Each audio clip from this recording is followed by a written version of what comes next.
মহালয়ার দিনটা কিন্তু আমার বেশ ভালো কেটেছে। ভোর ৩টের থেকে এবারে কিন্তু আমি জেগে বসেছিলাম যে ভোর ৪টে বাজলে জানলা খুলে কখন বাইরে দিয়ে মহালয়া শুনবো। তো সেটাই শুনে আপনাদের সাথে একটা ক্লিপ ছোট করে শেয়ার করলাম। এখানে দেখুন ভোর ৫টার সময় আমি বারান্দায় এসেছি, প্রচণ্ড মুষলধারা বৃষ্টি পড়ছিল।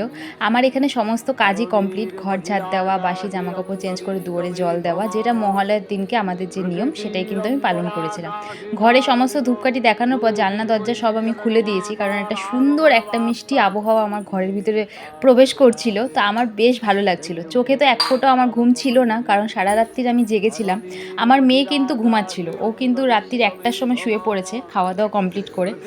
আর আমার রিমোকে দেখুন, ও কিন্তু আমাদের সাথে একদম জেগে আছে, কিন্তু মনোযোগ সহকারে ও বাইরে দিয়ে কাকে দেখছে সেটাই আমি জানতে পারলাম না। ওর কিন্তু আমাদের সাথে বেশ কিছু কিছু জিনিসের অভ্যাস আছে। এখানে আমি চা বসিয়ে দিয়েছিলাম, আদা দিয়ে চা, কারণ বাইরে মুষলধারা বৃষ্টি পড়ছিল। সে বলল একটু আদা দিয়ে গরম গরম চা বানাও তো। ঠিক আছে চলো বানিয়ে খাই একসাথে দুজনে বসে। এখানে আমি চা খাচ্ছিলাম, আমার বেশ ভালো লাগছিল, মন দিয়ে একটা গান শুনছিলাম মহালয়ার, যেটা আমার টিভিতে হচ্ছিল।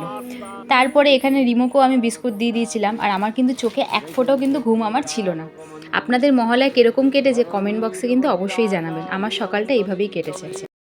এখনও অবধি ঘুমাইনি, সেই কালকে রাত্রির 1টার থেকে জাগা, না কালকে দুপুর সেই 12টার থেকে আমি জাগা, 11টা-12টার থেকে। এখন সকাল 8:30 পৌনে 9টা বাজতেছে, এখন অবধি জেগে আছে। এক ফোঁটা কালকে সন্ধ্যাবেলাও ঘুমাইনি, বিকালবেলা একটু বিশ্রাম করিনি, দুপুরেও বিশ্রাম তো হয় না কোনো সময়। সে কালকে রাত্রিবেলার দিকে 1টার সময় শুয়েছে, 1টা না 2টোর সময় শুয়েছে। সারা রাত্রি একটা খুব সুন্দর ঘুমিয়ে নিল। আর জাস্ট কয়েক ঘন্টা পর উঠবে। এখন রূপসী বাংলার মহালয়া চলছে, ও সেটা দেখছে, আমিও দেখছিলাম। প্রচণ্ড ঘুম পাচ্ছে। আজকে যেহেতু মহালয়া, আজকে টোটালটাই নিরামিষ, আমিষ কিচ্ছু হবে না। ভাত খাওয়া যাবে না, কারণ ও আজকে ভাত খাবে না, মানে খেতে পারবে না। তো ও খাবে না মানে আমিও ভাতটা খেতে পারবো না। পরোটা আর লুচির ওপরেই আজকে সারাদিন থাকতে হবে। শুধু ওর জন্য একটু ভাত বানাবো, এদের দুজনের জন্য ভাত বানাবো, রিমো আর সিন্ধুর জন্য।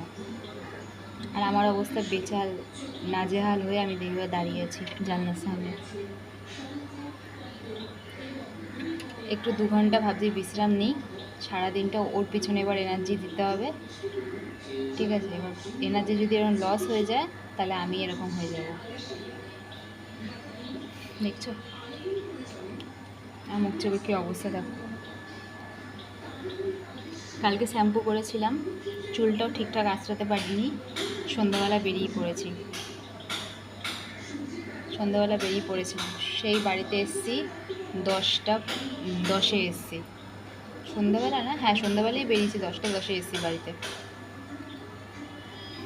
চলো পরে কথা হচ্ছে।